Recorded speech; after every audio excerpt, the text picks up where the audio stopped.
नमस्कार दोस्तों, मेरा नाम है राजेंद्र गढ़वाल और आप जुड़ चुके हैं आपके अपने चैनल देवा सर कैमरा एक्टिंग क्लास।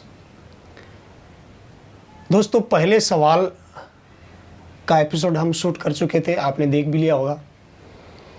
आज बारी है इसके दूसरे सवाल की, और इसका जो दूसरा सवाल है, what is the difference between theatre versus camera acting. क्या फ़र्क है थिएटर और कैमरा एक्टिंग में। अगर इसको आसान शब्दों में कहूँ तो ये सवाल ही नहीं बनता है कि एक्टिंग फील्ड में जाने के लिए कैमरा करूँ या थिएटर करूँ। और वो इसलिए बहुत सी थ्योरी या बहुत सी बातें आपने सोची होगी, बताई होगी आपको कि थिएटर में बहुत लाउडली बोला जाता है, आप लाउड हो जाते हो, ये हो जाते हो। ये सब सारी बेसिक चीज़ें हैं। एग्जैक्ट क्या फ़र्क है। हमारे गुरु ने एक बहुत ही सटीक और सीधा सा उदाहरण दिया है कि इसको अगर हम ये कहें कि आपको जाना तो आर्मी में है लेकिन आप ट्रेनिंग ले रहे हैं पुलिस की, तो कुछ गलत नहीं होगा। हर कोई जो भी आजकल आता है, छोड़िए उन बातों को, शायद मेरे हिसाब से 1000 में क्या लाखों में भी एक मिलेगा जो सिर्फ थिएटर करना चाहते हैं अपनी ज़िंदगी में। थिएटर वो एक प्यार होता है अभिनय के लिए बहुत कम लोगों में, जिन्हें कोई ज़रूरत नहीं होती है फिल्मों की, पैसों की, शोहरत की। वो सिर्फ अपनी कला से, जो पहले ज़्यादा होता था अभी बहुत कम हो गया है। आज सब जो भी लोग आते हैं तो वो सिर्फ और सिर्फ अपने नाम और फेम के लिए आते हैं।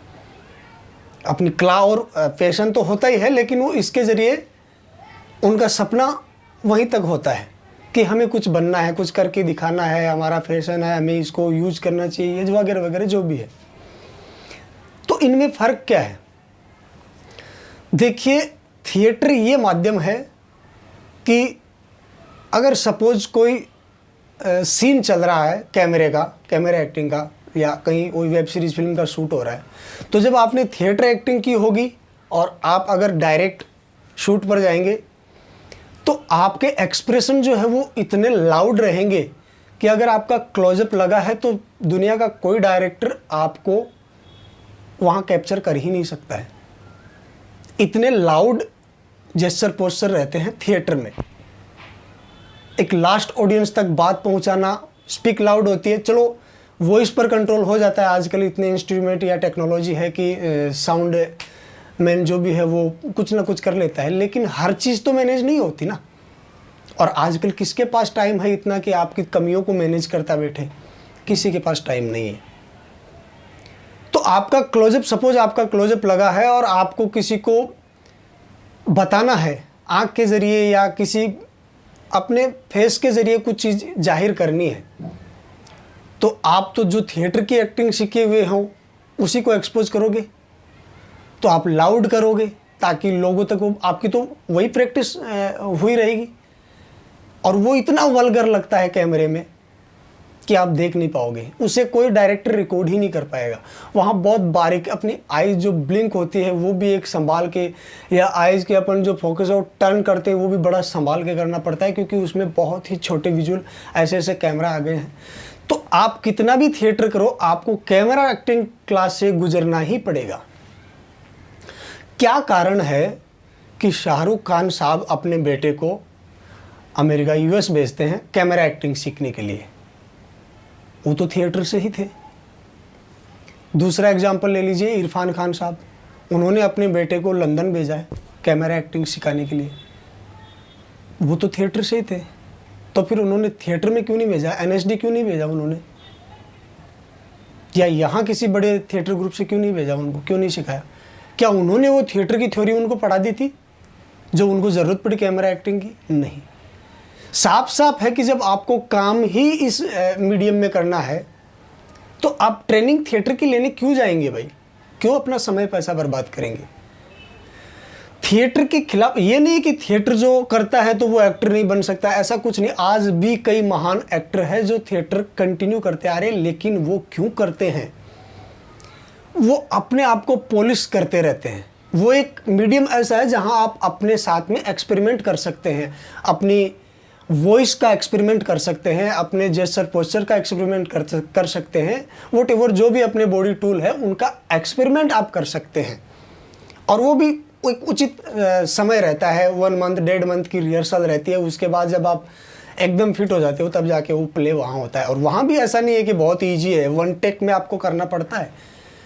तो आपको मदद तो वहाँ से भी मिलती है। ऐसा नहीं कि थिएटर तो कुछ भी नहीं एक्टिंग के लिए, या कैमरा एक्टिंग और थिएटर एक्टिंग में उन दोनों का मेल नहीं है, नहीं, ऐसा कुछ नहीं है।